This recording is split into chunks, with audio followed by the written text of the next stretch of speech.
আসসালামু আলাইকুম। কুকিং হাউজে সবাইকে স্বাগতম জানাচ্ছি। আজকে রান্না করব ভইতা শাক ভাজি। এই শাকটাকে অনেক জায়গায় বেলে শাক, আবার বতুয়া শাক, ভইতা শাক, ভেতো শাক বিভিন্ন নামেই চিনে থাকে। শীতের সিজনে এই ভইতা শাকটা খেতে খুবই ভালো লাগে। এই শাকটা বিভিন্নভাবেই ভাজি করা যায়। আমি আজকে খুবই সিম্পলভাবে এই শাকটা ভাজি করব। আর এই শাকটা সাদা ভাত দিয়ে খেতে দারুণ লাগে। শাক ভাজির জন্য আমি এখানে 2 আঁটি পরিমাণ বইতা শাক নিয়েছি, আর শাকের গোড়ার দিকের অর্থাৎ যে শেকড়ের অংশটা সেটা ফেলে দিয়েছি, আর এখানে নরম কচি ডাঁটা সহ পাতাগুলো বেছে খুঁটে পরিষ্কার করে নিয়েছি।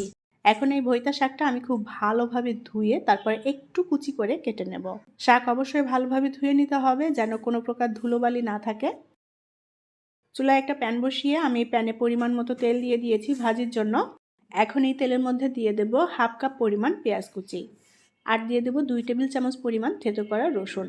শাকে পেঁয়াজ আর রসুনটা একটু বেশি দিলে খেতে ভালো লাগবে। এখন এই পেঁয়াজ রসুন আমি হালকা লাল করে ভেজে নেব। আমি শাকটা একবারেই বাগার দিয়ে তারপরে ভাজি করব। শাকটা দুভাবেই ভাজি করা যায়, প্রথমে শাক সেদ্ধ করে তারপরে বাগার দেওয়া যায়, আবার এভাবে একবারেই বাগার দিয়ে শাকটা ভেজে নেওয়া যায়। অল্প আঁচে সুন্দর করে নেড়েচেড়ে পেঁয়াজ রসুন হালকা লাল করে ভেজে নিয়েছি। এখন এর মধ্যে আমি শাক দিয়ে দেব। আমি শাকগুলো ভালোভাবে ধুয়ে পরিষ্কার করে তারপরে একটু ছোট টুকরো করে কেটে নিয়েছি। এখন ভালোভাবে নেড়েচেড়ে শাকটা ভেজে নেব। শাক থেকে যে পানিটা বের হবে এই পানিতেই শাকটা সেদ্ধ হয়ে যাবে। আর এই শাকটা ভাজতে বা রান্না করতে একদমই কম সময় লাগে। খুবই নরম একটা শাক, তাড়াতাড়ি হয়ে যায় রান্না। উল্টাপাল্টা করে নেড়ে দিয়েছি, শাক অনেকটাই কমে যাবে। আমি এখানে 2 আঁটি পরিমাণ শাক নিয়েছি, সে অনুযায়ী এখানে পেঁয়াজ রসুন কাঁচামরিচ সব কিছুই অ্যাড করব।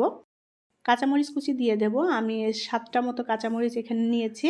আর শাকে একটু ঝাল হলে খেতে ভালো লাগে। এখন এর মধ্যে দিয়ে দেব পরিমাণ মতো করে লবণ। আমি এখানে আর কোনোই মশলা দেব না। অনেকে শাক ভাজিতে হলুদ ব্যবহার করেন, আমি হলুদ দেই না।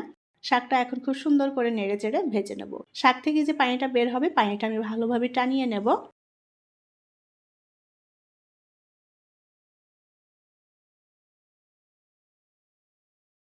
আমি খুব সুন্দর করে নেড়েচেড়ে শাকটা ভেজে নিয়েছি।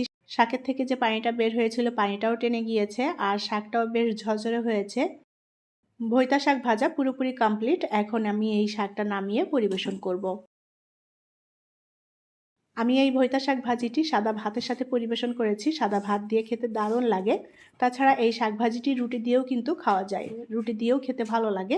খুবই মজাদার একটি শাক, সবাই ভীষণ পছন্দ করে খেতে। আশা করছি ভালো লেগেছে আজকের শাক ভাজি। আমার রেসিপিগুলো যদি ভালো লাগে তাহলে প্লিজ লাইক কমেন্ট এবং শেয়ার করবেন।